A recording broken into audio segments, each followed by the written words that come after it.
உத்தரப்பிரதேச முதலமைச்சர் யோகி ஆதித்யநாத்துடனான கருத்து வேறுபாடுகளுக்கு பிறகு துணை முதலமைச்சர் கேசவ் பிரசாத் மௌரியா டெல்லியில் பாஜக மூத்த தலைவர்களை சந்தித்திருப்பது புதிய யூகங்களை ஏற்படுத்தியுள்ளது. கடந்த நாடாளுமன்ற தேர்தலில் பெரும் பின்னடைவை சந்தித்த பாரதிய ஜனதா கட்சி மக்களவையில் பெரும்பான்மை பெற தவறியது. குறிப்பாக பெரிதும் எதிர்பார்த்திருந்த உத்தரப்பிரதேச மாநில மக்கள் பாஜகவுக்கு ஏமாற்றத்தையே பரிசளித்தனர். மொத்தமுள்ள 80 தொகுதிகளில் பாஜகவுக்கு 33 தொகுதிகளே கிடைத்தன. இதையடுத்து தோல்விக்கான காரணம் குறித்து மாநில பாஜக தலைவர்கள் லக்னோவில் சந்தித்து விவாதித்தனர். அப்போது முதலமைச்சர் ஆதித்யநாத்தின் செயல்பாடுகளே தோல்விக்கு காரணம் என செயற்குழு நிர்வாகிகள் குற்றம் சாட்டினர். குறிப்பாக துணை முதலமைச்சர் கேசவ் பிரசாத் மௌரியா வெளிப்படையாகவே அதிருப்தி தெரிவித்தார்.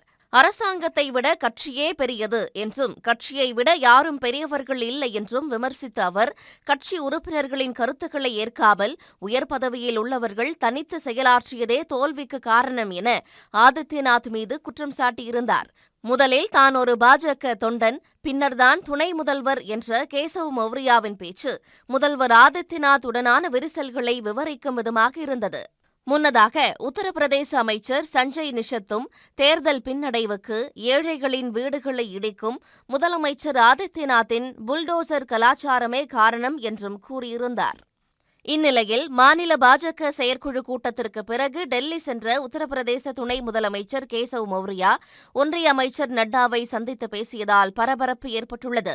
இந்த சந்திப்பு பற்றிய விவரங்கள் ஏதும் வெளியிடப்படாத நிலையில் உத்தரப்பிரதேச முதலமைச்சர் பதவியில் மாற்றம் ஏற்படக்கூடும் என்ற வியூகங்களுக்கு வித்திட்டுள்ளது குறிப்பிடத்தக்கது. உடனுக்குடன் செய்திகளை தெரிந்து கொள்ள சன் நியூஸ் பெல் ஐகானை கிளிக் பண்ணுங்க.